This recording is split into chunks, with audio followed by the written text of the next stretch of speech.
Federal Drive is presented by GEHA, Government Employees Health Association, proudly providing health and dental benefits to federal employees and their families. Visit GEHA.com. The latest version of the PMP exam reflects a shift towards how project work actually gets done today. It puts more weight on real-world judgment and less on textbook recall. Joining the Federal Drive earlier to walk us through what's different and why it matters, Dr. Kelly Heuer, VP of Learning at the Project Management Institute. You've announced from the Project Management Institute a new version of the PMP exam coming out in July. Talk to me about why now is the right time to change that exam and what exactly is going to be different about the new one. Yes, Terry. So as you know, the PMP, or Project Management Professional certification, is a professional credential that has been around for many years and is recognized globally as a marker of success and capability in leading and managing projects.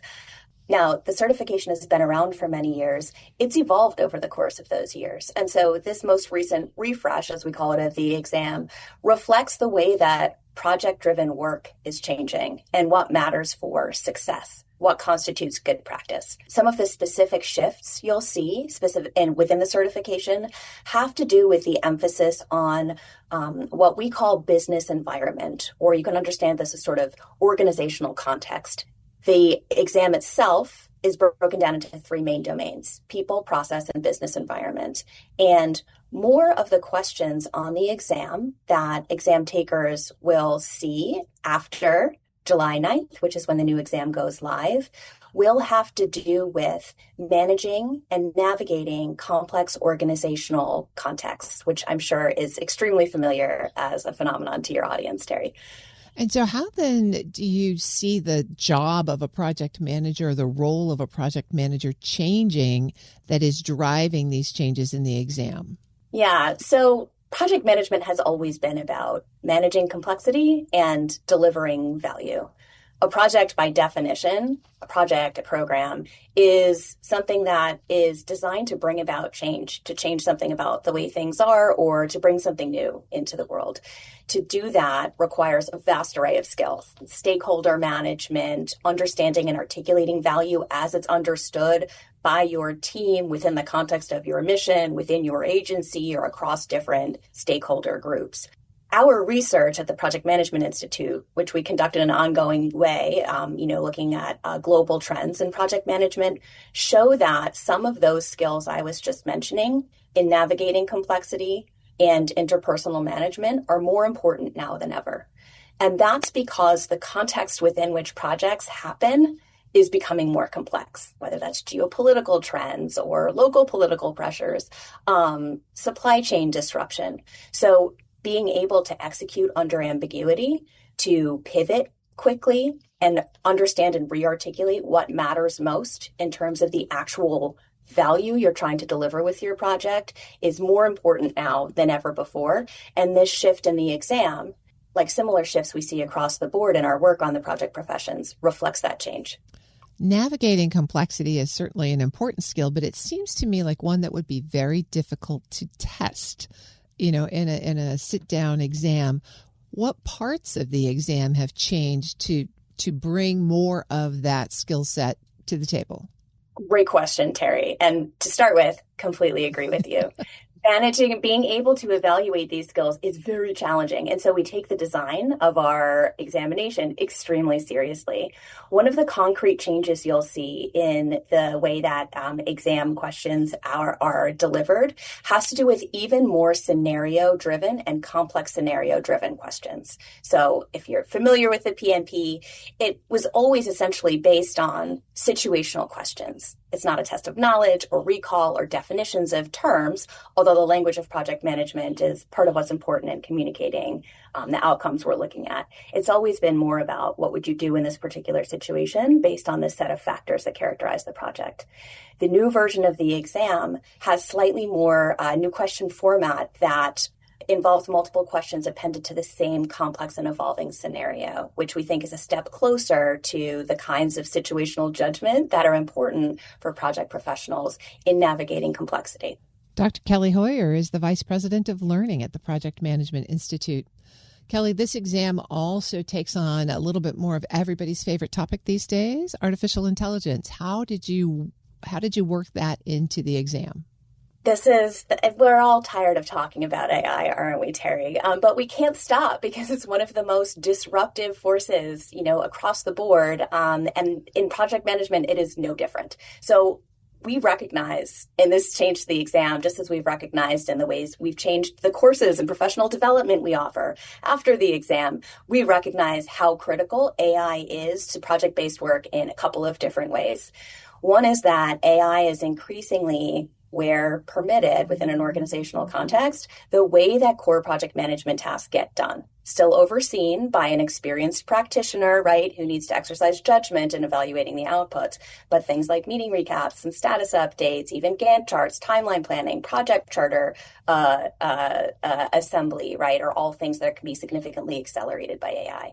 From our point of view, it's critical that the tactical skills you use in leveraging AI tools, as well as the judgment you apply in evaluating their outputs, are a core part of the project management skill set.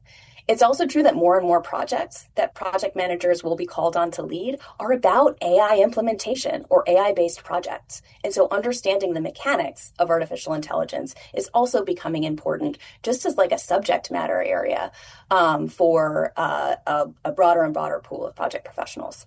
Now, to answer your actual question, which is how does this show up on the exam, AI is not a core knowledge area that is assessed on the PMP. It is still focused on the core capabilities and process, people, and business environment that are validated to be important for success. Where you will see AI showing up is within the context of those situational questions I was just mentioning, both the longer ones and also the shorter ones, where AI is recognized as a tool you might be using to execute your task or characterizing the project context that you're engaged in.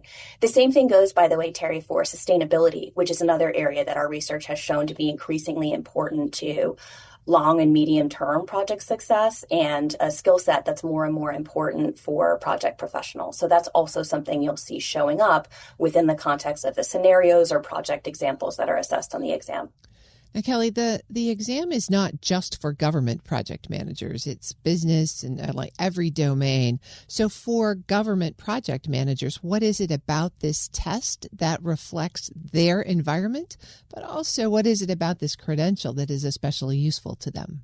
That's a great question, and it makes me think of a statement that was recently put out by the OPM identifying a critical talent gap within federal agencies and across federal agencies, specifically around project and program management and analysis. So there's a hiring push in this dimension because I think it reflects a recognition of the importance of project management as a skill set for driving outcomes that serve the public good. What specifically within the exam pertains to this context? As you say, Terry, the assessment is designed to be industry and sector neutral. It focuses on skills that I think those who've worked in the public sector will recognize as extremely important, including stakeholder management, including across many competing entities with various motivations. Also, managing in some cases significant investments and long time horizons where the public good is one of the outputs that is being measured as whether or not the project has delivered value. That is fully in line with the way value is understood and articulated within the exam and within our evolving body of research as well. You've changed some of the pre-qualifications for being eligible to take the exam. Tell me about that. Yeah, so this is personally exciting to me, and I think a really important step forward for us.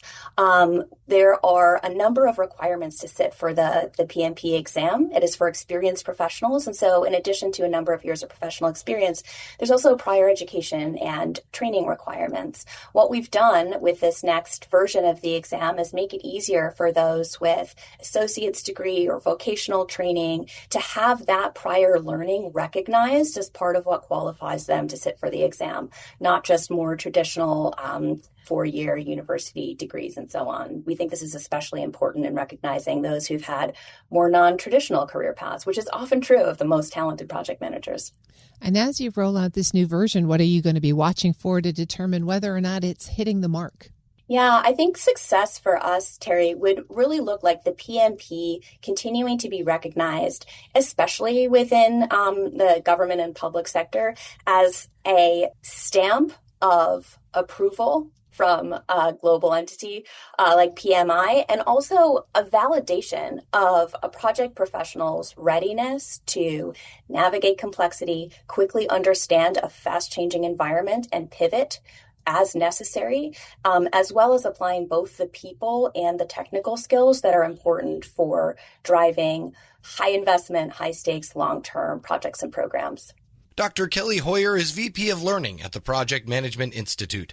We'll post this interview at federalnewsnetwork.com/Federal Drive. Listen to the Federal Drive on your schedule. Subscribe wherever you get your podcasts.